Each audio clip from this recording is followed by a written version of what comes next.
Information is a business resource. Within the context of information system, information is considered an asset because it is vital in various decision-making process. In a business organization, the information flows within and outside its premises. There are three ways information flows throughout a company. First, the horizontal flow. Second, the vertical flow. And finally, the inward-outward flow. The horizontal and vertical flows of information take place inside the premises of a business organization. On the other hand, inward-outward flow represents exchanges of information between the company and external users. The horizontal flow involves the operations personnel or rank and file employees of the business organization. Examples of the information being exchanged in this type of flow are the labor hours rendered by employees and the materials used in the production. Another example is the internal transfers of resources, such as inventories between production departments. In the horizontal flow, information is highly detailed. The reason is due to operations personnel normally being exposed, process, and use every bit of information. For example, a sales clerk who is with the company for 2 years knows a lot of information about each of every customer. He knows the name, their customer number in the system, address, phone number, email, latest orders made, items regularly ordered, total sales made every week or month, and many more. A payroll clerk regularly sees complete names of employees in the payroll list, their bank account numbers, social security numbers, tax identification, salary, withholdings, net pay, and many more.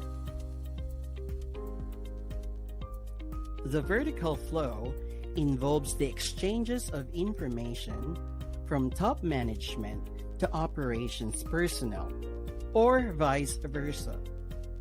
Top management creates information such as budgets, quotas or targets, and strategy for the year.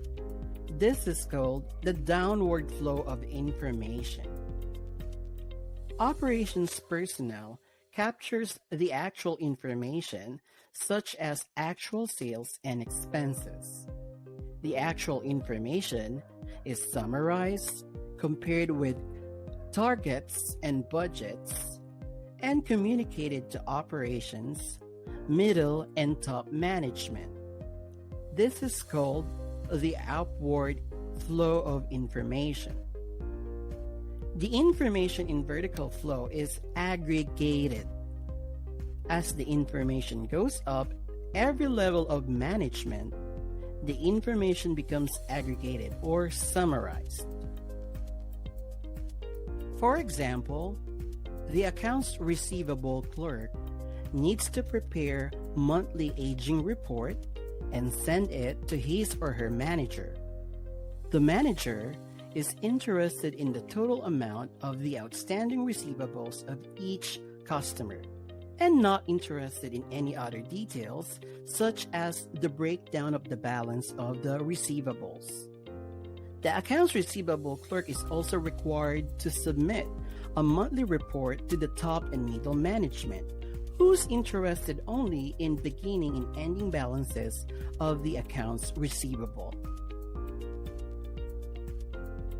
The inward-outward flow of information involves the business organization and users in the external environment.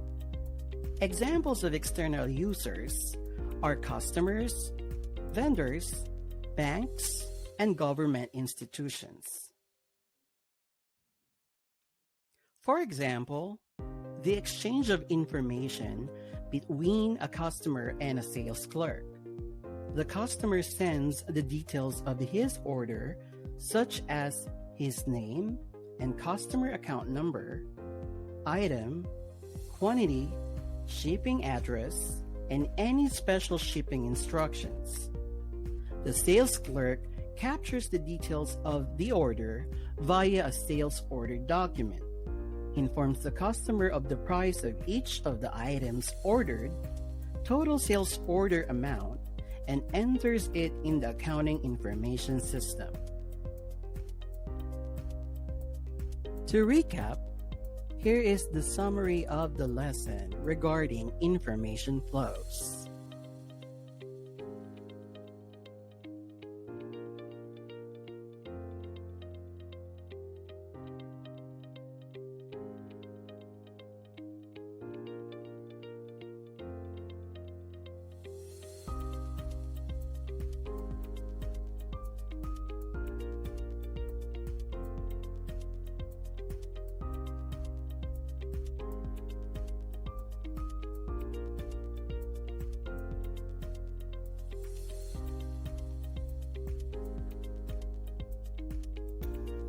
You have just learned the information flows. Click the video on the left screen for the next lesson.